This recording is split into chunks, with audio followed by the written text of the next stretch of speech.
الحمدللہ رب العالمین والعاقبۃ للمتقین والصلاۃ والسلام علی سید الانبیاء والمرسلین اما بعد فاعوذ باللہ من الشیطان الرجیم بسم اللہ الرحمن الرحیم انا نحن نزلنا الذکر وانا لہ لحافظون آمنت باللہ صدق اللہ مولانا العظیم وبلغنا رسولہ النبی الکریم الامین۔ بدلے گا زمانہ لاکھ مگر قرآن نہیں بدلا جائے گا، ہے قول محمد قول خدا فرمان نہیں بدلا جائے گا۔ اللہ رب العزت نے قرآن مجید فرقان حمید میں ارشاد فرمایا انا نحن نزلنا الذکر وانا لہ لحافظون، فرمایا کہ بے شک اسے ہم نے ہی نازل کیا ہے اور ہم ہی اس کی حفاظت کرنے والے ہیں۔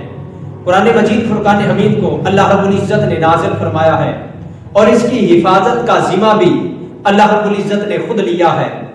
باقی جو آسمانی کتابیں ہیں اللہ رب العزت نے ان کو نازل فرمایا، نازل فرما کر اپنے نبیوں کو دے دیا۔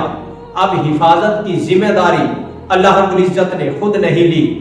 جب تک اللہ رب العزت کے محبوب بندے، اللہ رب العزت کے نبی اس دنیا میں رہے، جب ظاہری پردہ فرمایا تو وہ کتابیں ان کی امت کے پاس آئی جن کو ان کی امت نے تبدیل کر دیا، لیکن جب محبوب پہ اترنے والی کتاب کی باری آئی تو اللہ رب العزت نے فرمایا کہ اسے ہم نے ہی نازل کیا ہے اور ہم ہی اس کی حفاظت کرنے والے ہیں۔ اب دیکھیے اللہ رب العزت نے اس کی حفاظت کس طرح کی ہے۔ آج 1450 سال گزرنے کے بعد قرآن مجید فرقان حمید جس طرح حضور علیہ الصلوۃ والسلام پہ نازل ہوا تھا آج بھی ہمارے پاس اسی طرح ہے الحمدللہ۔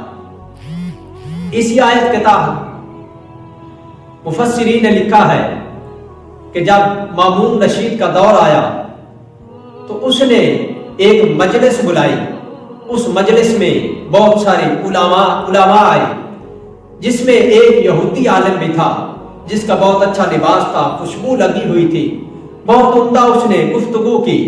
تو مامون رشید نے پوچھا کیا تم اسرائیلی ہو؟ اس نے کہا ہاں میں اسرائیلی ہوں۔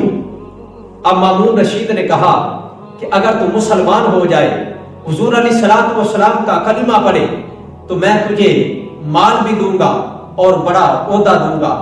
اس نے کہا کہ یہ میں نہیں کر سکتا، میرے آباء و اجداد جس دین پر تھے میں بھی اسی دین پر رہوں گا۔ اب یہ کہہ کر چلا گیا۔